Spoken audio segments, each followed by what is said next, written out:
So now this session is just, we are having a discussion, okay? We are just gathered here as a Dharma friend, and I'm not coming here as a teacher, and we are just getting together. And maybe I'm a little bit older, and maybe I am more older when I entered into Buddhism since my birth. So 71 years old, so maybe I have more stories. So therefore now we are going to discuss a little bit. And the topic in the evening is about, related with the purification on Bodhisattva, which is, of course, we are touching Tantric teaching, okay, Tantric teaching. And as you know, okay, as you know, that Buddhism has Mahayana tradition and Hinayana tradition. And then within the Mahayana tradition, and there's the Tantrayana and Sutrayana, okay? Tantrayana is now what we are going to talk or discuss, Tantrayana. And then now, if these two are same, and then why do we have to have a separate sort of teaching? Then Tantrayana is a little bit higher, okay, higher teaching than Sutrayana. Sutrayana can be listened by anybody and practiced by anybody. And there are certain things which, of course, we have to take some precepts and, like this. But actually, it is allowed to practice by everybody. But when it comes to Tantrayana or Tantric teachings, and then it has some boundaries, okay? And one of the most important things, what I'm really interested to explain today is that why you have to enter into Tantric. Sutrayana, is it not enough? Is it not good? Or is it, like say, not a complete sort of teaching, incomplete teaching? Therefore you need Tantrayana, or why? And in Tantrayana also it talks about enlightenment, okay? And we talked, till today we talked a lot about the enlightenment and six perfections, and almost it is itself is a totally complete set of teaching which leads up to enlightenment. And then why? Okay, we need Tantrayana. And what is the right time or right person to enter into Tantrayana? Very big question, okay? Very big question. And so now I'm quoting one of the texts, teaching from Tsongkhapa, okay? Tumo lamjang no to kyurwa na thibak wingi chokyo Dorjee means Tumo lamjang means the common practice, like Sutrayana, okay? Common practice. If we have profound practice of common practice of Sutrayana, including bodhicitta and wisdom based on emptiness, if we have really good practice, and that person is the perfect vessel to enter into Tantrayana, okay? And then what quality do that person need? And then that person is at least, okay, at least that person has to have a compassion, at least compassion. Why does need compassion? Because of compassion, and then there's a strong motivation that I really want to achieve enlightenment as soon as possible, out of compassion. Because of the compassion, he cannot stand, she cannot stand that so many sentient beings are suffering day by day, week by week, year by year, and decade by decade, suffering. So that person cannot tolerate because of compassion. So then, in the deep down says that I really wanted to achieve Buddhahood as soon as possible. okay, as soon as possible. And then when it comes to like as soon as possible, if possible in one lifetime, if possible, if we try, it is possible if we can achieve enlightenment in one lifetime. And that technique or that teaching, full teaching, is only possible if we enter into Tantric. Sutrayana, we talk of eons. Okay? So now, of course, today I'm not giving any sort of empowerment. I'm not giving any sort of Tantric teaching, but we are discussing. Okay, I'm telling what I little know, what I've been practicing a little bit. Just as a friend, I'm sharing. Okay, not giving a Tantric teaching. And but then the sharing has to be correct. Okay, it has to be correct. And so therefore, if we have the common practice of Buddha Dharma, which is Sutrayana, and then practice compassion, if possible, bodhicitta, and having very good, and today not necessary, but having very profound understanding of emptiness, having wisdom. And then because of compassion, and the person has a strong wish, to achieve enlightenment, or in Tantric this is Vajratara, okay? Vajratara is the Buddha in Tantric, Vajratara. And then that person is really the perfect person to practice or to enter or to receive empowerment and also on. Okay? So one of the teacher, he explained, Masamje Tamjiki to Dagi Setiyan, Ruanu to Message Lamara Komamucha, Masamje to get it, they just Sanji Sala Komacha, Techetu, Lam Samulama, Nenju Yamsula Kios. That is the main explanation, you see. Masamje Tamjiki Tundu means for the sake of all sentient beings. Masamje Tamjiki Tundu. Tundu is for the sake of all sentient beings. Masamje Tamjiki Tundu. Daki means I. Said Dinila Yuronyo means in this lifetime, I really like to achieve enlightenment as soon as possible. Said Dinila Yuronyo means as fast as possible. Yuronyo to achieve enlightenment, okay? For that, okay, for that purpose, then I enter into Tantric. When you were doing the Lama like Messenger to them, teach the Lam Samo, Lama like then doing Yamsula.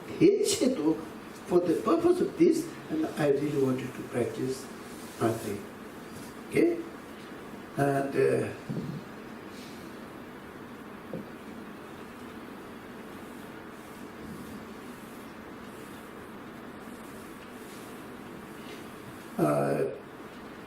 I have been to Finland almost every year, and I have quite a big group in Finland and also in Estonia.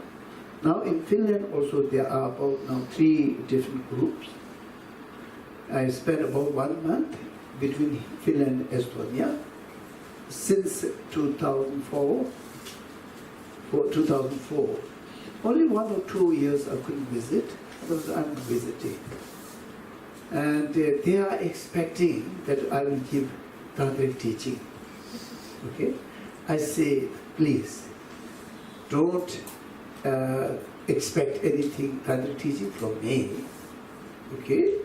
If you really want to receive Tantric teaching, and then you better to invite some other teacher. Okay? So therefore I say here, so I'm not giving any Tantric teaching. First thing is I'm not good at all in Tantric practice. And second thing is I'm not qualified to give Tantric teaching. And but then just to discuss, okay, share our experience.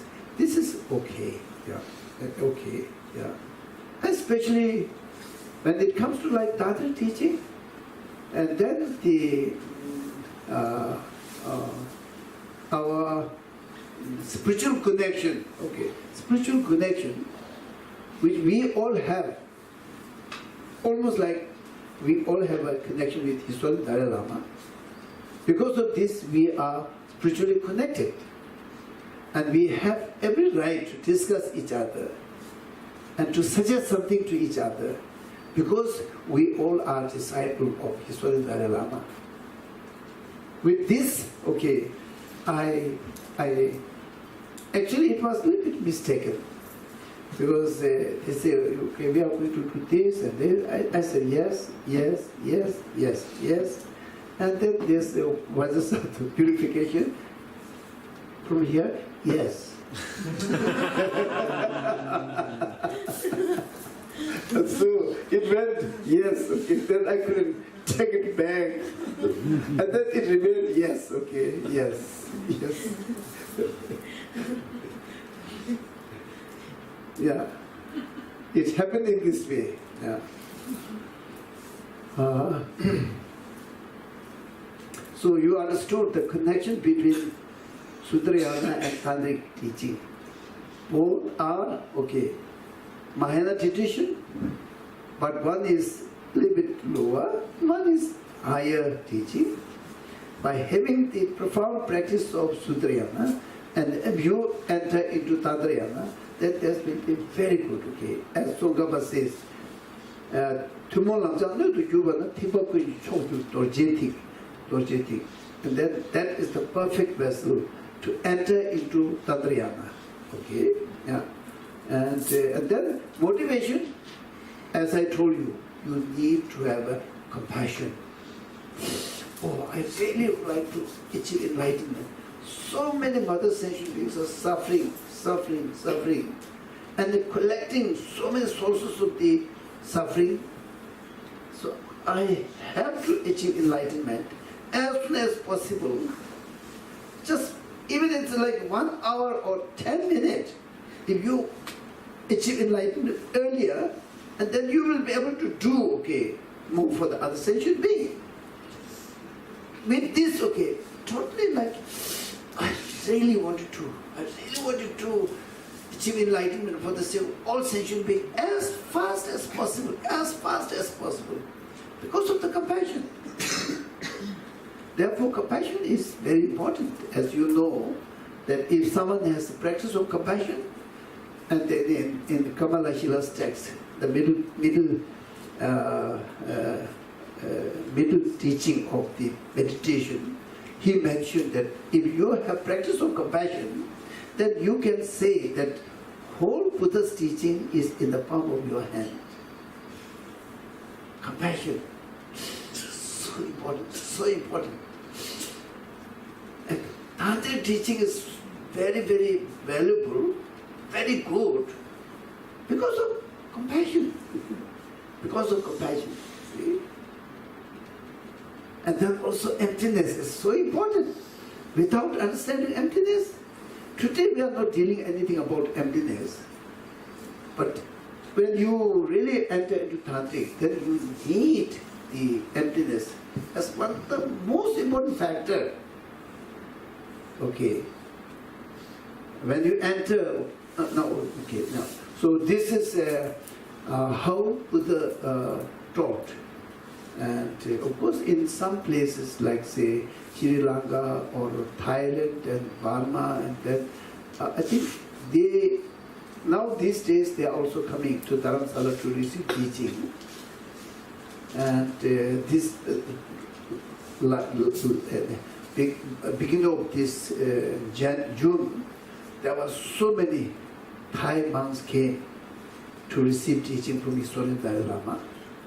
And His Holiness gave our local teachers empowerment, and they also received, you see. Actually, strictly according to their tradition, then Tantric teachings are not Buddha's teaching. Yeah. Now, it becomes so obvious that they really have to accept. Because it's so connected. So connected. In what way? Again, if you do like say, Bodhisattva purification, first thing we have to do is we have to take refuge. We have to take refuge in Buddha, Dharma, Sangha. Very important. Okay? Without this, you have no base. you will fall in a ditch. And then after that, again you have to take what? The precept, the vow of bodhicitta. And then only you can take tantric vows. Okay? These are like this. Okay? Without this, it's not possible. Without this, this is not possible. But then these days now, so many funny things are coming out. In one way it is sad, maybe one way it may be very clever. But we really have to stick according to Tsongkhapa's text, according to instructions given by Solen Dalai Lama. Okay? And I think I spoke. I think that's enough. And now we are talking about Vajrasattva purification. And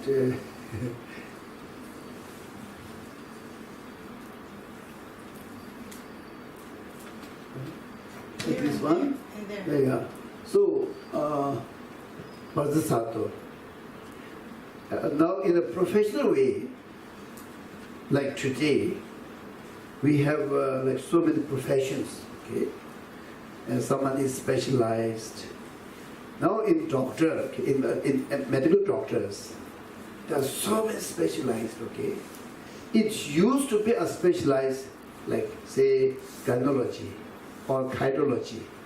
Now today, within the cardiology, there are so many specializations, and specialized, super specialized. And now maybe after 10 years, super specialized. Okay. Last time, I think it was, I think it was in February, when I was showing my problem with the prostate.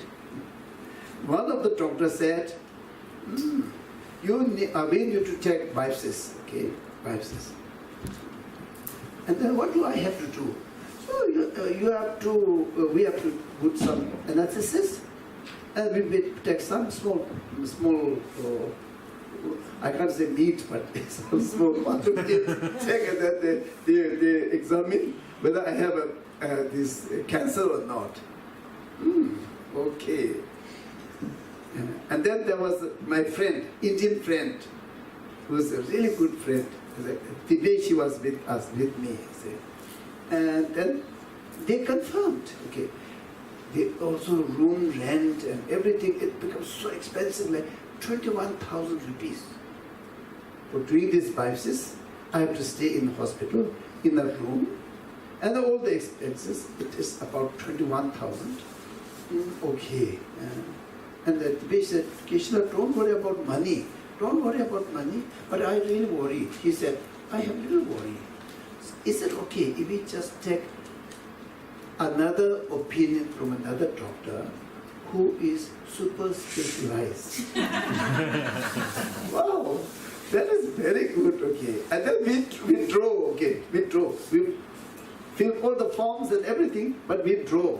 And doctor was very unhappy, but we withdrew and we went to another doctor who is super specialized. And then he explained, okay, oh, biopsy is not enough. Why? Because if they take some small piece of meat from here, your cancer may not be here. It might be sometimes somewhere else. And then the whole purpose of doing biopsy is defeated, you see. They cannot pinpoint where is really existing the problem. So you better to do MRIC, some MRI or something, okay? And then we went to a big hospital, very far away, and a very big hospital. And doctors were very good, okay, very good. And then they put me in a machine, big machine. The super specialized doctor put me in a big machine. Ooh, terrifying. In the beginning I was a bit afraid. But then it took about 15 minutes. And then I fall asleep. They finished. They finished what need to do me. It was finished. And then they were pulling my leg.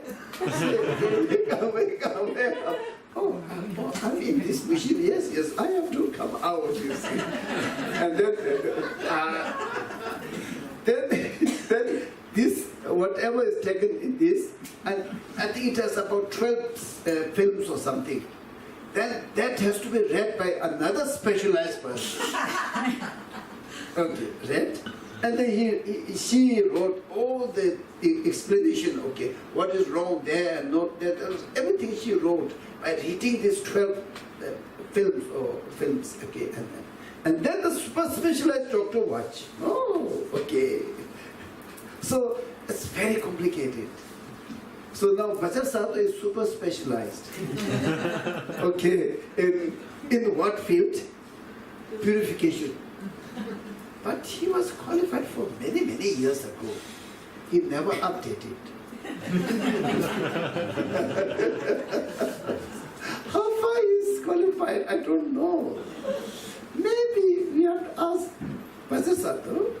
I think you better to you are specialized, but you better to super specialized. Update yourself. This is job. We don't need to say.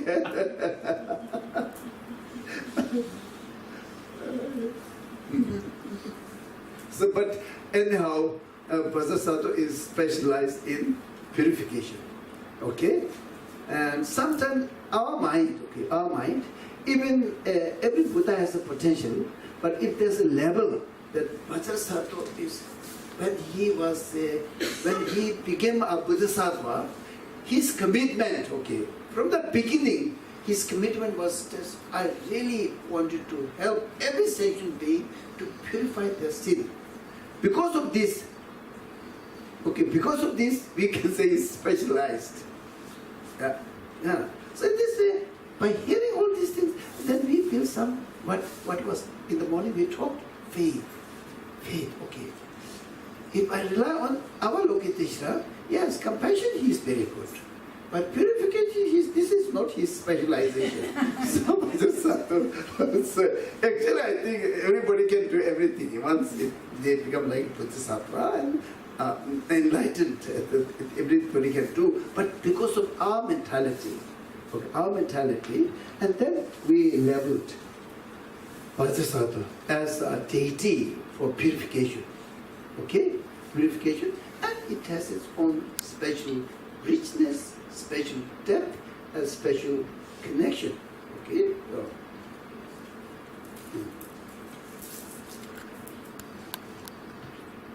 I think this is enough. And then,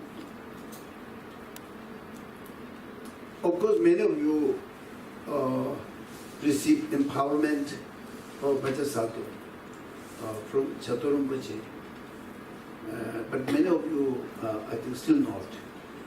Therefore, I think to appear yourself as a Bodhisattva is today, it is not okay. Yeah?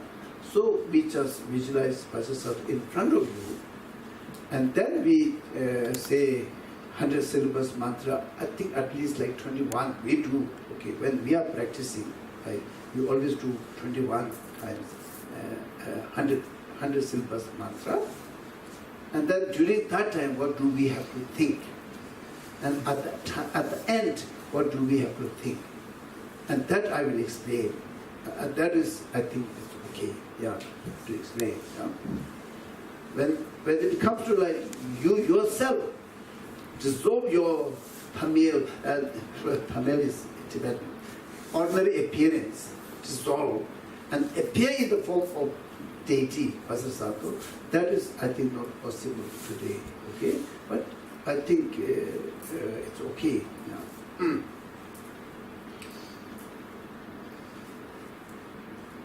Is it clear? I've not done this. Not done today by mistake.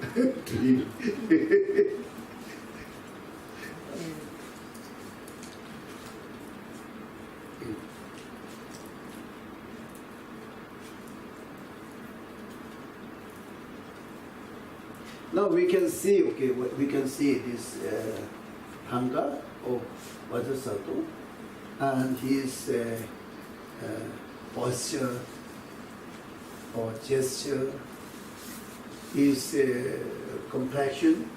There's one small one, just to look to it very clearly, as clear as possible. Why? Because when you started doing purification, then you have to visualize a Bodhisattva, okay? Bodhisattva in front of you, really very clear, white complexion, having so much ornament and shining, very shiny, okay? And ready, okay, very ready to purify all your sins and disturbing emotions. Ready. And then with this, just I'm explaining, okay, then we will do this as like a part of like meditation. We will do later. And then you put all your faith in Bodhisattva, 100% faith in Bodhisattva. You have the power to purify all my sins and all the contamination. So now today, I'm here in the protection of you. Okay, I'm here with the folded hand. Say, please, I'm going to recite 100 syllables mantra of you. With this connection, okay, by repeating this 21 times, and then it reaches to your innermost achievement, which is inner Bodhisattva. And then, because of this, and then you also receive the blessings of body, speech, and mind from all the Buddhas and Bodhisattvas. Enter into this Bodhisattva, and then this Bodhisattva becomes so full of blessing, which has so much potential to purify all your sins and destructive emotions.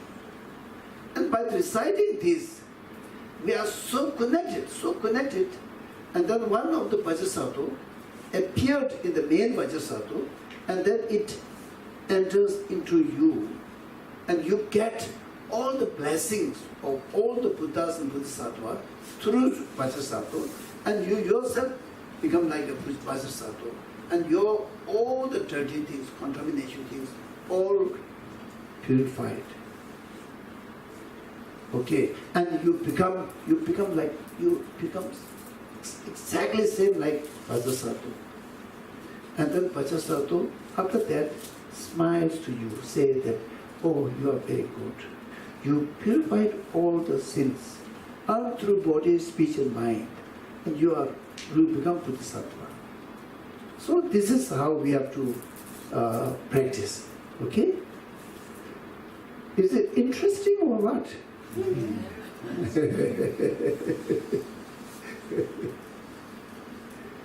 I hope I'm doing correct.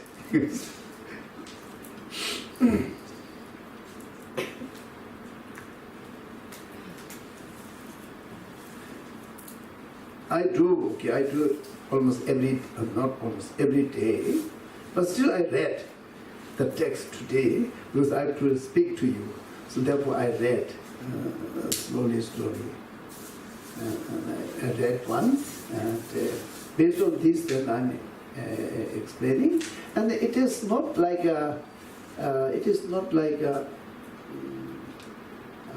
in Tibet we say kume lume. Kume lume means no authenticity. No authenticity. Yeah.